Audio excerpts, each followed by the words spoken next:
bili kolegica, odlična kolegica Darja Pavlič, kolega Brane Mozetič, sva tudi skupaj študirala. No, poskušala bi vam predstaviti Ado Škerl kot recimo pesnico, ki žal ni niti v enem učnem načrtu. Učne načrte sem analizirala od leta 1869 do 2024, v nobenem učnem načrtu je ni. Žal. Levi, desni gumbek ali...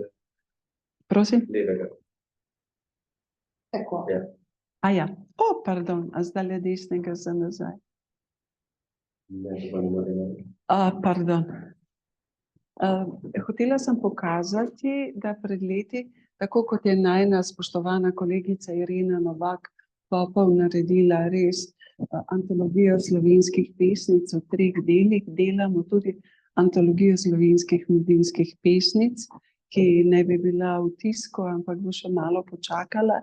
In pred leti, moja mlajša hčerka je tudi zdajle doktorska študentka na ANU-ju, drugače ilustratorka in oblikovalka in vedno dela tako brezplačno, saj veste.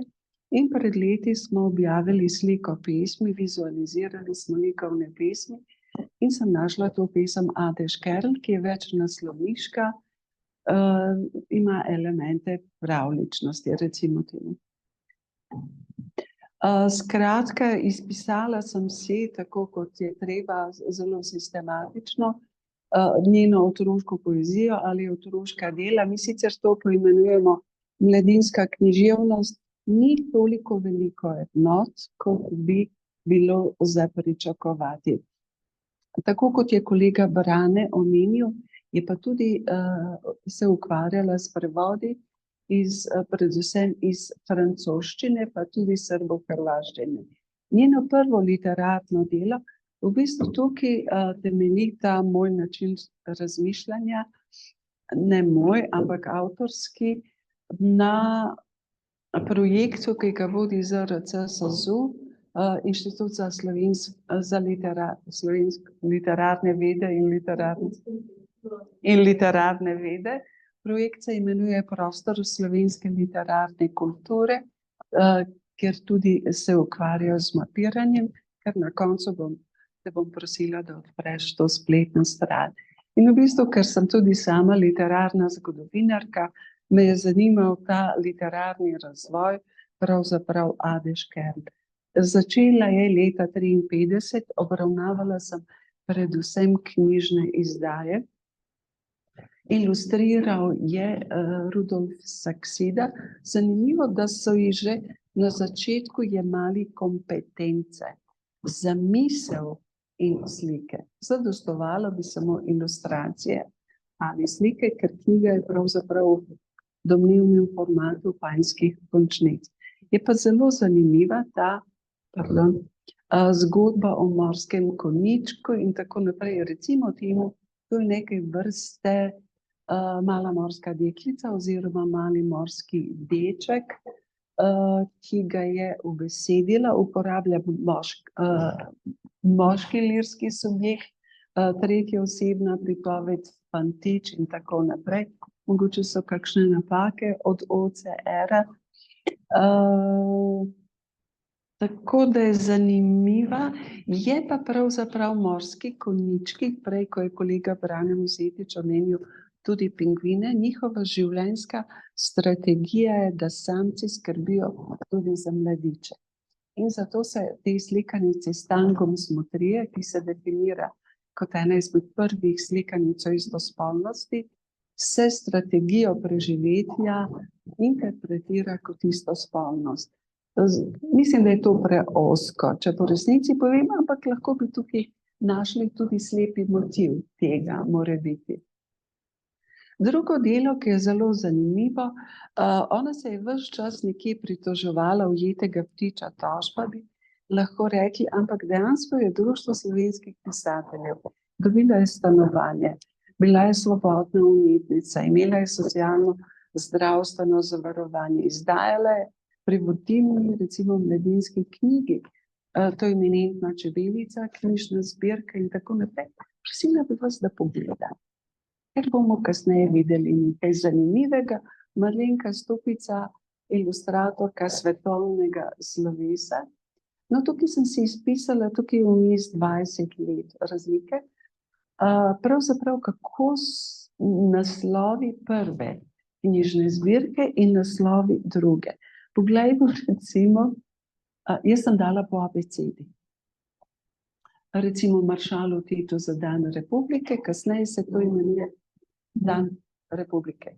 Maršalu Titu za rojstni dan, dan mladosti. In zdaj, ali je to bila oblika samocenzure, ali oblika cenzure, je pač odprta, mogoče niti ni bistveno tako. No, recimo poglejte, in tudi pesem je zanimiv. Hotela sem pokazati. Ker z nami dragega ni Tita. Sama je. In tako naprej, ker zdaj je kolega Peter Svetina, ki ni varuh človekovih pravic, pravzaprav očita, da je v času socializma bilo veliko cenzure. Mislim, da je bilo več samo cenzure kot cenzure. Danes je pa tudi, recimo imamo himno SDS od Igorja Pirkoviča v berilu za 7. razred. Ne boste verjeli. In tako naprej. To so mi voščila Ade Škerl, Maršalu Titu za dan republike. Ali je to Niko Grafenar, ali je pa tudi sama, je pa zanimivost. Družinski sprehod, izjemno zanimiva pesem, objavljala je pa tudi v reviji Ciciban, ki je takrat bila vodilna revija, ampak ves čas uporablja pravzaprav, ima sicer kot glavne literarne like, ni treba osebno razumeti lirski in kolektivni subjekt avtobiografsko, ampak imamo tudi trikotnik, ki je pravzaprav, lahko bi po Žižku rekli, kuga fantazem, če bi brali med vrsticami, ker so v bistvu 3 deklice. Jasno, tudi z ruskim imeni. Barbika se krega, zdaj je to alter ego ali pa tudi ne, pravzaprav niti ni tako pomembno, ampak v bistvu tukaj vidimo, da je lirski subjekt bi želel biti aktiven, ne pa temu mi rečemo junak žrtev, ampak junak, borec, ampak pri njej pravzaprav to stane nekje na stopnji eskapizma. Ena izmed redkih pesmi s socialno tematiko je pravzaprav pesem vietnamskih otrok, objavljena pa tudi v Cicibanu leta 1967. Kot vidite, žal se čas ponavlja. Številni otroci še danes živijo žal v vojnah. Ta pesem je šla tudi kasneje, zdaj to je vprašanje tekstne kritike, ali je sama predelovala svoje pesmi ali pa tudi ne. To je za nadaljnje raziskovanje. Poglejte Zajčkovo gugalnico, to je lahko takošnja aluzija, peklenska gugalnica. Kaj je s tem mišljeno, lahko je marsikaj. Lahko je kakšna univerzalna situacija, recimo arhetipska pa individualni pogled. Poglejmo, kako je pravzaprav tudi narisano. Je nekje harmonija med verbalnim in vizualnim besedilom. To gugalnica, pa tako naprej, mogoče ohranjati eno življenjsko ravnovesje na metafizični ravni.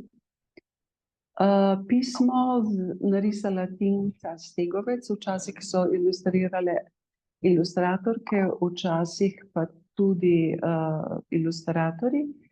Menim, da recenzenti pa uredniki, ki so sodelovali z Ado Škerl, niso opravljali svoje funkcije, kot bi bilo potrebno, to, kar smo mi vajeni, recimo, vedno imaš 2+1 recenzijo članka, ker recimo tukaj ima vedno krdelo preganjanih ptic.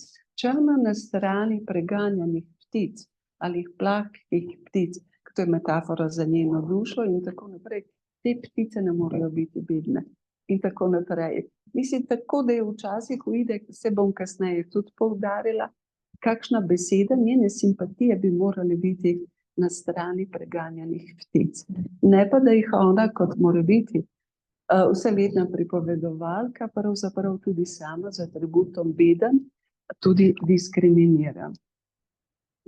Ta knjiga je pa izjemno zanimiva slikalica, hotela sem omeniti, škoda, da je kolega Brane Mozetič šel, sama sem kot raziskovalka, 100 nas je bilo na tem simpoziju o Legebitri na Filozofski fakulteti in so me vprašali, zakaj sodelujem. Sem rekla, zato, ker sem profesionalka. Mi dajte tematiko naštudirati, ker samo 3 smo bili strej.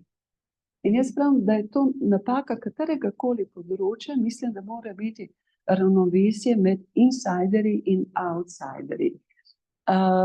Recimo, škoda, da ni Braneta, ker je že prej, ko je avtobiografsko razmerje med obema, med Sonjo Plaskan in Ado, analiziral, tukaj pa najdemo v tej slikanici koncentrat tega. Urednik bi lahko morebiti popravil ne vsakdanje, mogoče nenavadno potovanje, ker je dosti bolj pogosta beseda nenavadno ali čudežno ali tako naprej. Potovanje za otroke kot ne vsakdanje. Tako da se včasih kakšne besede ne posrečijo, ampak tukaj vidimo, da je Melita Vovk-Štik, ilustratorka, ilustrirala to slikanico, kasneje bom pokazala tudi mapping. In tukaj glavni literarni lik ne bi bila bambola. Ja pa ne, to je lirski subjekt, lahko je, lahko ni.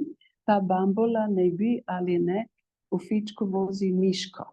In one dve potujeta od točke A do točke B do točke C. In v bistvu tukaj najdemo, oprostite, če lahko direktno povem, družbeno življenje v 60-ih letih, ker recimo tudi ta lutka bambola je tipična, oni grejo v Trst, tihotapijo devize, grejo v fičku, se preveč jih je za en avto, kupujejo riž in tako naprej, carinika srečajo, skrivajo. In zdaj, če tako pogledamo, če ena stvar predstavljena v svet posebljenih morebitnih živali, recimo ješ tihotapijo in ima kovček in tako naprej. Ali to pomeni, da je za otroke? V bistvu ni. Ona odraža situacijo odraslih, preslikava njeno stališče kot omnipotentne avtorice, ni stališče otroka, je pa v tem besedilu popolna hipijevska estetika. Bom pokazala tudi kasneje, ker sem mapirala izjemno dolga pesem, jaz sem jo citirala, veliko študirala, ampak to je čas, ona je izdala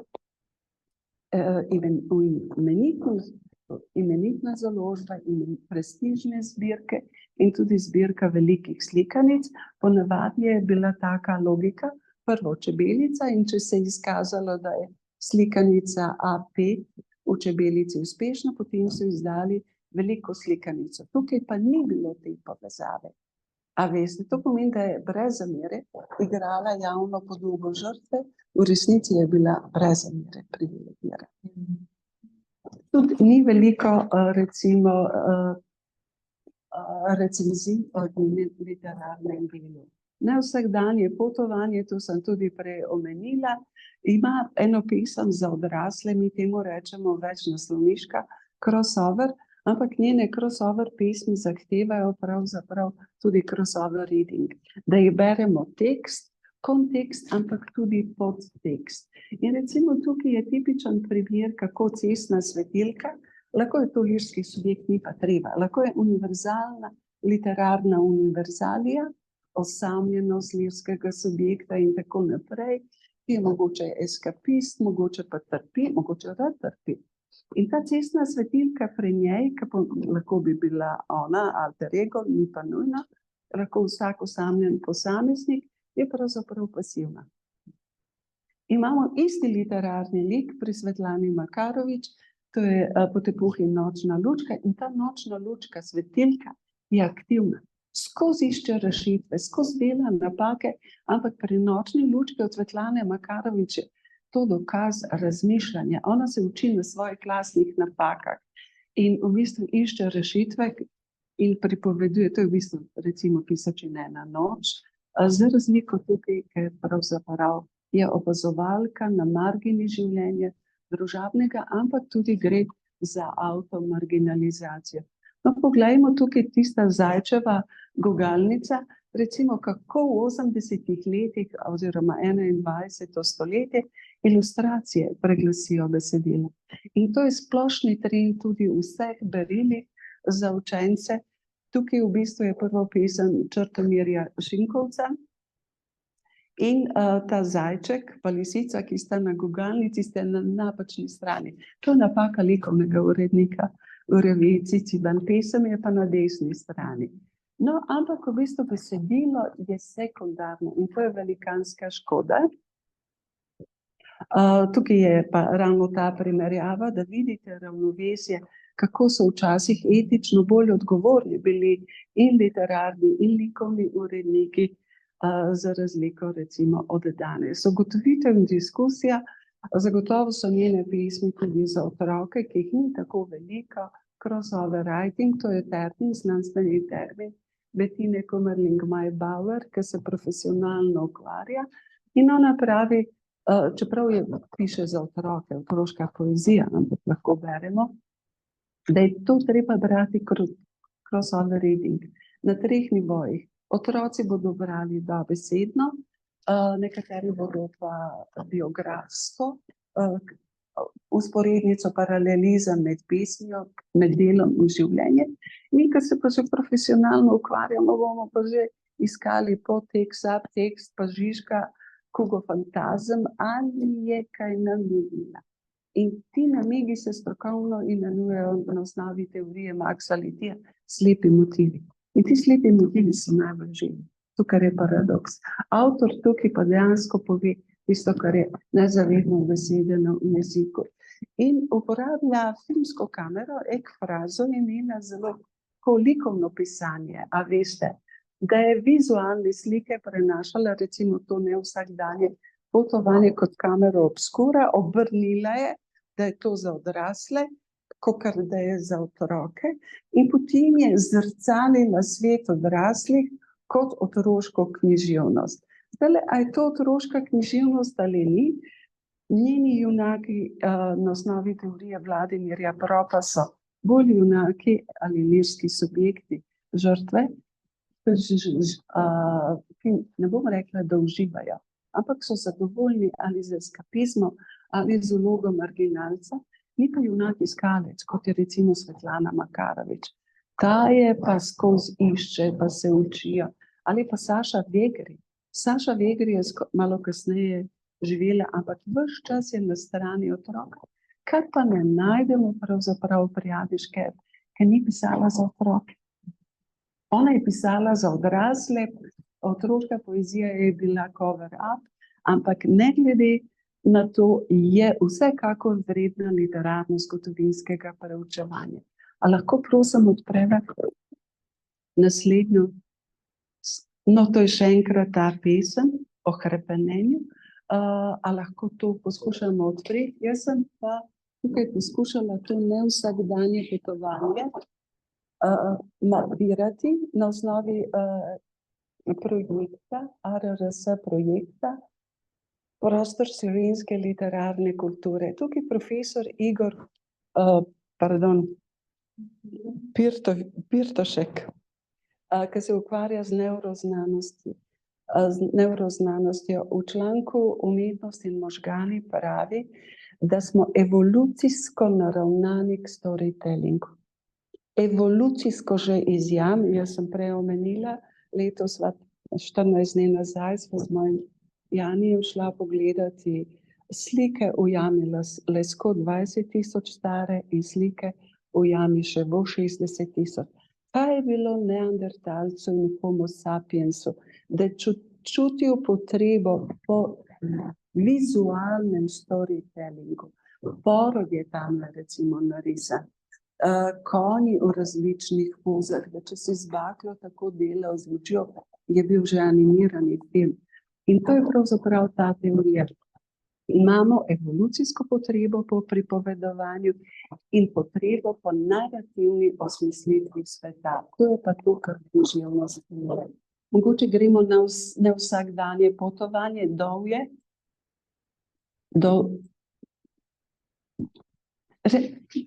samo trenutek, poglejte. Vsakič sem poskušala dati, recimo mapirati točko, potem citat iz književnega besedila. To mora biti.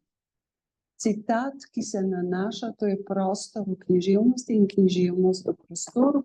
Želela sem pa, da vidite, da je hipijevska estetika. Tudi hipijevska, se opravičujem. To ni nič kaj slabega ali dobrega samo po sebi. Vprašanje pa, če je to relevantno za sodobne otroke, ker je to prevladujoči slog. No, vidimo, citat mora biti. Verbalni citat pa vizualni, gremo nazaj, pa pokažemo še kakšno mesto, Dovje, mogoče Dravlje. Ja, tukaj imamo tudi citat, gremo nazaj, prosim. Dajva še Trbiš. Mogoče Zgornja Šiška. Zadnja. Recimo, to je ilustracija, to je verjetno pot spominov in tovarištva, pa tudi citat in tako naprej. S tem bi pravzaprav zaključila, kako se odraža prostor v literaturi in literatura v prostoru. Zagotovo bi se v drugih avtorjih, kot recimo Kristina Brenk ali pa tudi Svetlana Makarovič in drugi, pravzaprav je še več teh verbalnih in vizualnih citatov, ki narativno osmislijo. Hvala lepa.